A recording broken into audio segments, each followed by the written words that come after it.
আন্তরিক ধন্যবাদ জানাই। আমি সহযোগিতায় আমি আমার ওয়াইফে আমার স্ত্রীর জানাজা আসতে পারছি, তার শেষ দেখা দেখতে পারছি। অনেকক্ষণ যাবত আপনার জানা যায় সে তারাই বেশি কষ্ট করতেছেন। আমি আপনার কাছে কৃতজ্ঞ, আপনাদের কাছে আমি সারা জীবন কৃতজ্ঞ থাকবো। যতদিন আমি বেঁচে থাকবো আপনাদের এই ভালোবাসা, আপনাদের এই পাশে থাকবো, আপনাদের সাথে চলবো। আমার আপনারা জানেন আমি আজকে 10 মাস কারাগারে আছি। আমার দুর্ভাগ্য, আমার বড় ভাইটাও এক সময় মারা গেছে, তখন আমি কারাগারে ছিলাম, তার জন্য দিতে পারিনি।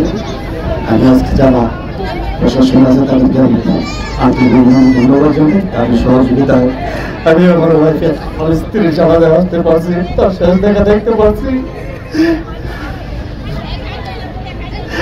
আমার স্ত্রী আজকে 32 বছর আমার সাংসারিক জীবন, আমার এলাকাতে অনেকের সাথে চলাফেরা, অনেকের সাথে তাদের সাথে আমরা রাজনীতি করেছি, রাজনীতি করি, কাউন্সিলারি করি। আপনাদের সাথে চলাফেরায় আমার স্ত্রী যদি কোনো ভুল করে থাকে, অপরাধ করে থাকে, আপনাদের কাছে পায়ে হাত জোর করে ক্ষমা চাই।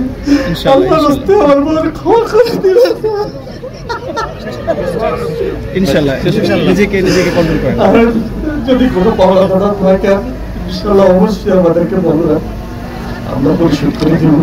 একটু ধৈর্য ধরবেন। আমি যেহেতু একটু বিপদে আছি, বিপদ করতে হলে আমি যার পাওনা দাদা আছেন পরিশোধ করে দেবেন। সবাই ভালো থাকছেন। আল্লাহর হস্তে আল্লাহর দিকে মুখ করে দিবেন, কোনো ভুল ত্রুটি থাকবে।